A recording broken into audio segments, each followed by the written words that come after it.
beau et sauvage comme le sud de l'océan Indien. Les vents y sont capables des pires accès de violence et la mer peut s'y montrer impitoyable. Nous sommes au niveau des latitudes situées entre le 40e et le 50e parallèle dans l'hémisphère sud. Nous sommes dans les 40e rugissants.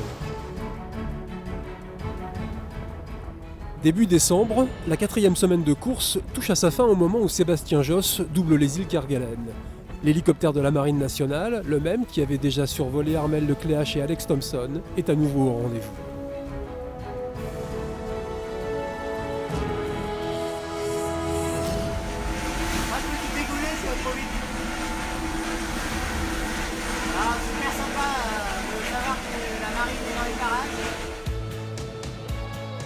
Lancé pleine balle à 25 nœuds, Edmond Rothschild fait partie de ces quelques bateaux qui dévalent un toboggan nommé Océan Indien.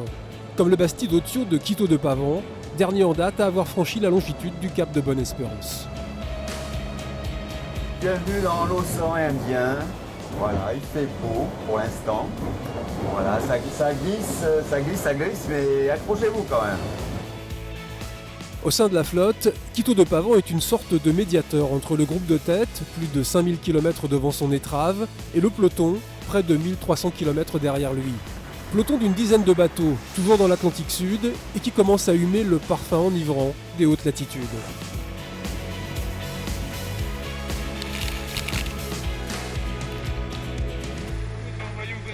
Nous sommes sur la route des 40e rugissants, il commence à rugir. La vitesse du bateau atteint les 24 nœuds par moment. Nous naviguons dans 30-32 nœuds de vent. C'est super, j'adore.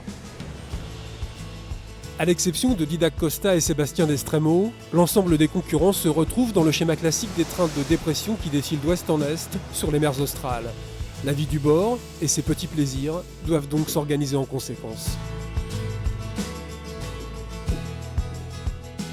On est entre deux dépressions en fait, on a pris notre première dépression hier. J'attends la deuxième qui va arriver ce soir. Je profite un petit moment de calme pour faire une petite claque partie. J'ai trouvé ça dans ma boîte de... dans mon sac de bouffe. Pas mal non? Hop, et la 3, allez la dernière. On va me faire de la vaisselle. Voilà.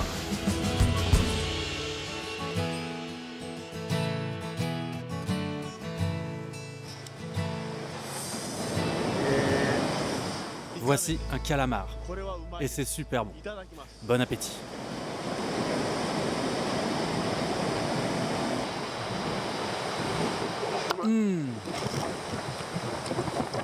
C'est vraiment trop bon.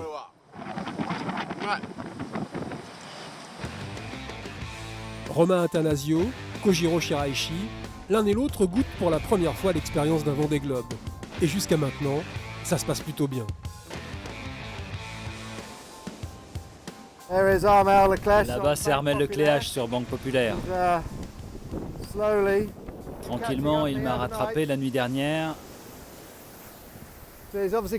Apparemment, il a un tout petit peu plus de vent. Mais je serai à nouveau sur tribord dans moins d'une journée. Alors j'attends ça impatiemment. D'ici là, je continue d'attaquer autant que je peux pour rester au contact de ce gars-là.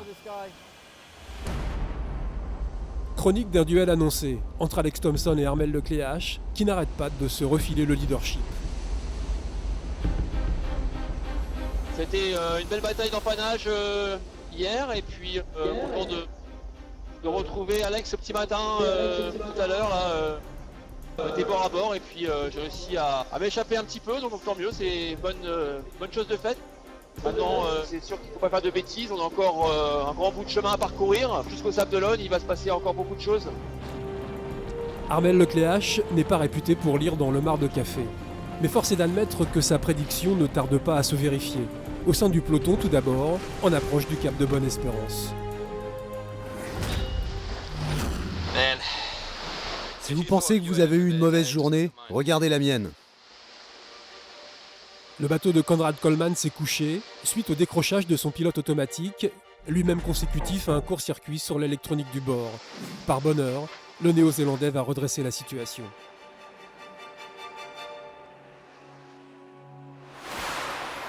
Un peu plus tôt, pas très loin de là, un mât et surtout un rêve se sont brisés.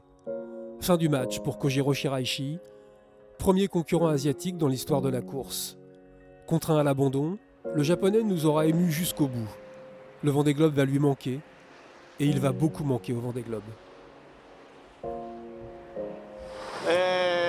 J'ai séché mes larmes.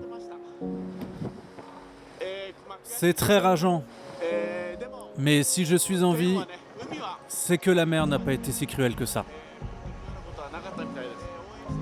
Je souhaite remercier toutes les personnes qui m'ont aidé. Juste merci. Je viendrai m'excuser auprès de chacun d'entre vous après être bien arrivé à Cape Town. Encore merci pour tout. Je suis désolé. Je n'ai vraiment plus de mots.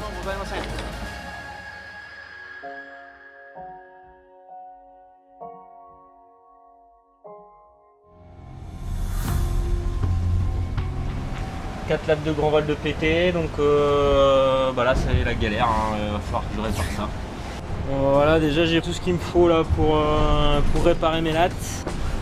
Voilà, là j'ai les morceaux à péter quoi.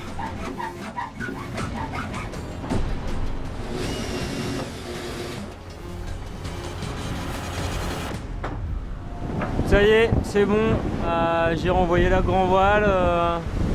Voilà, ça m'a coûté un peu de temps, un peu d'énergie, mais c'est reparti avec une GV en état. Voilà. Voilà bientôt un mois que le départ du Vendée Globe a été donné. Nous sommes dans un temps de la course où les conditions de navigation se durcissent pour l'ensemble de la flotte. Le matériel est mis à rude épreuve, les hommes aussi, soumis à un rythme très élevé et cernés par la fatigue. On est finalement dans la dépression qui nous a rattrapés et la mer est pas trop mauvaise. Par contre, il y a beaucoup de vent, il y a 35-40 nœuds. Voilà, c'est pas encore fini, mais on sent que c'est en train de se calmer. Ça a vraiment été difficile là, les 24 dernières heures.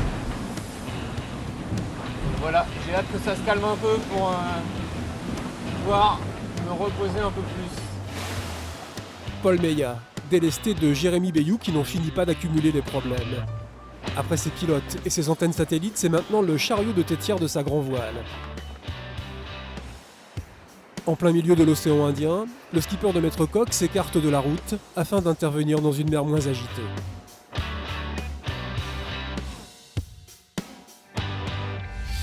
Le 5 décembre au matin, à 1200 km dans le sud du cap Levin, Armel Lecléache double la pointe sud-ouest de l'Australie.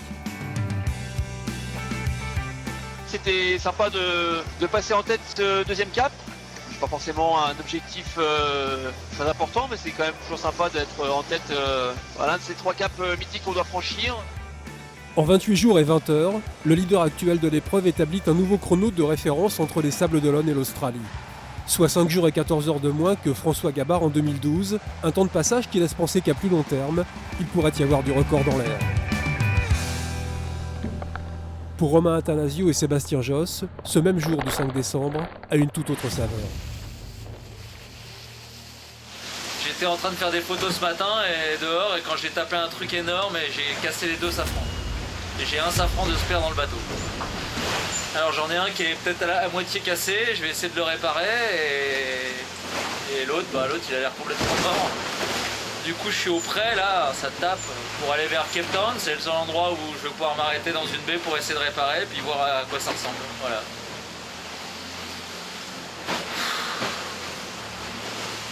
Voilà. Ah, c'est la misère. Quant à Sébastien Josse, son bateau, parti en survitesse dans un surf, a planté dans une vague. Suite à l'impact, le foil bâbord est sérieusement touché. Sébastien, qui navigue dans 40 nœuds de vent et 6 à 7 mètres de creux, met la course entre parenthèses jusqu'à ce qu'il retrouve des conditions maniables et décide d'abandonner. On n'est pas passé loin de la correctionnelle, parce que ça aurait pu être plus grave que ça avec, si le foil était sorti du bateau. J'aurais pu me retrouver avec une voie d'eau et aujourd'hui je ne sais pas sécuriser de façon fiable et certaine cet appendice. Là c'est le sens marin et la sécurité qui doit reprendre le dessus. Voilà, c'est pas évident de s'arrêter parce qu'on On y consacre beaucoup d'énergie, beaucoup d'investissement et on est là pour la compète. C'est toujours ça le plus dur. Ça va être d'être à terre et de voir les autres qui continuent à faire la régate.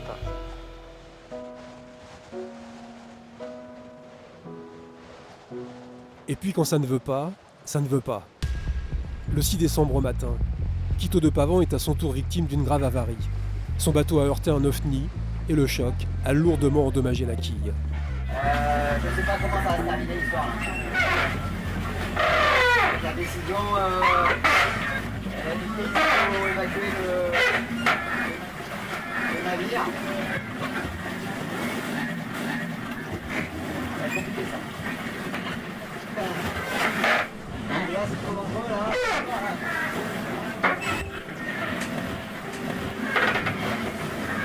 Voilà, là on est mardi et moi dans les gamins ça va être. Localisé au nord des îles Crozet, Quito sait que son bateau peut chavirer à tout instant et demande à être secouru. Alors la direction de course alerte les centres de coordination de sauvetage maritime. En moins de 24 heures, Quito de Pavan est recueilli par le Marion Dufresne, un navire en mission de ravitaillement des terres australes. La première fois que j'abandonne un bateau, que je le ramène pas quelque part. Là c'est vrai que c'est dur pour le moral, pour le mental. Là, j'ai un peu du mal là, aujourd'hui. Là, il y a beaucoup de sentiments qui passent. Le constat est terrible, mais en 3 participations d'affilée, Quito de Pavan n'aura jamais franchi la ligne d'arrivée du Vendée Globe. De cette cruelle semaine, on retiendra quand même quelques points positifs, comme l'intervention réussie d'Éric Bellion sur son safran tribord. Vous avez vu la section, c'est quand même un truc de malade. Je suis épuisé, mais ce qui compte le plus, c'est ça. C'est le nouveau safran qui est en place. Et ça, je peux vous dire que je suis vraiment fier de ce combat là parce que 100 fois j'ai voulu abandonner en me disant que j'y arriverais pas. J'y suis depuis 5 h du matin. Et il est 16 h, je suis depuis 11 h. Donc faut jamais baisser les bras. Jamais. On est ravis aussi de savoir que Romain Attanasio, au mouillage près de Cape Town, devrait reprendre la course. Enfin, on croise les doigts pour qu'Armel Lecléache et Alex Thompson continuent à nous offrir cet incroyable duel. Eux ont déjà franchi la mi-parcours et sont entrés dans l'océan Pacifique. Ils sont sur la route du retour.